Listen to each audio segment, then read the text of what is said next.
Greetings and welcome to History 105, Early Western Civilization. My name is Professor Gonzalez-Meeks, and I'll be the instructor for our online course.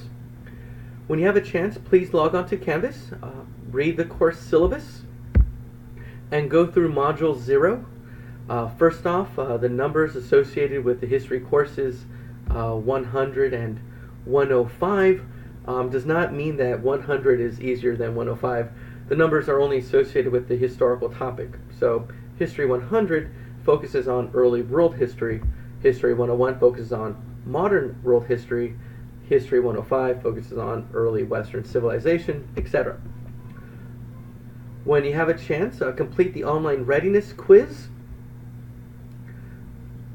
and watch the other videos in the Module 0 link on Canvas. There is a syllabus quiz located in the Module 0 work.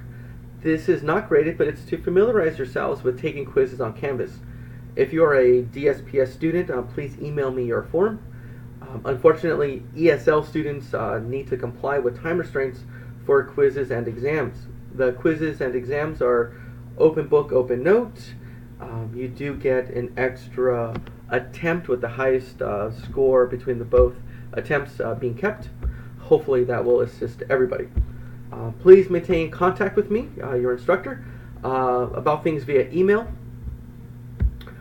Use my district email, javier.gonzalezmeeks@gccc.edu.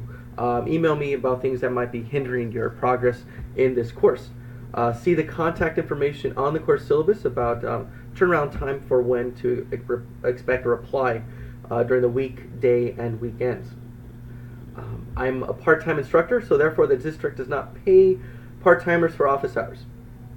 If you are in desperate need to contact me, please email me. If you really need to contact me, if you're freaking out and you need to talk about things, we can arrange a Skype or a Google Hangout via the internet. I do have a Twitter account at Javier_history, which is not affiliated with the college, and I only tweet articles that pertain to the history course. You will not see images of what I ate for dinner. You are welcome to follow me, but do not be offended as I will not follow you. What you do on Saturday night is your business, and I will not troll you via social media. As you might have seen in the course syllabus, after you have that time to look through it, you'll notice that late work is not allowed. All assignments are due on their designated due date at 11 o'clock at night. The link for submitting the documents will be open for an extra hour just in case there is a technical issue. However, those submissions will be penalized 10%. There is a getting to know you discussion board. Please answer the questions associated with that discussion board and provide an avatar for your Canvas shell. That way you're more than just a name. And, I might have some sympathy associated with your name if you're struggling as well. For this course, you do not have to purchase a textbook. I have provided a free link for a downloadable textbook that you can find on our homepage. It's right here. But if you need a hard physical copy of a textbook, I recommend The Making of the West by Lynn Hunt et al. Et al. Just means there's more than one author. Volume 1. So it's The Making of the West, Volume 1, Lynn Hunt. There is a copy of the textbook in the reserve section of the library. Again, welcome to History 105, Early Western Civilization. For this course, we're going to explore what the West means and challenge a lot of misconceptions, either good or bad, we might have of the West. Please watch the crash course video that you can find in Module 0. Link.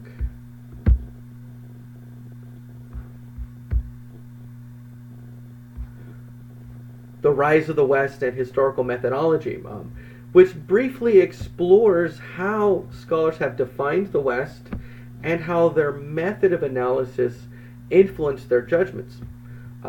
Historians use primary sources to interpret the past, as you'll kind of notice that with that video as well. Using See the using historical sources PDF located also in this Module 0 work link as to help you out with analyzing primary sources.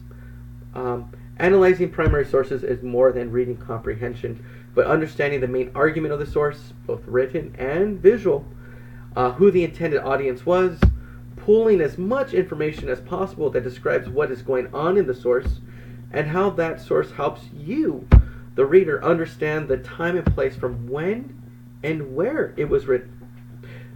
This will also require us to employ what is called historical empathy.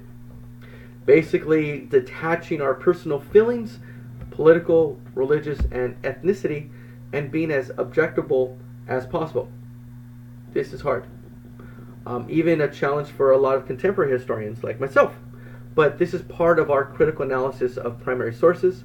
With that said, at the end of the semester, you will have sharpened your critical thinking skills, which is vital in all aspects of employment.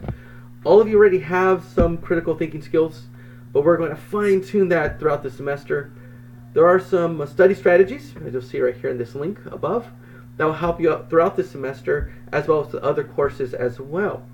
Once again, welcome to History 105. Best way to contact me is through the district email.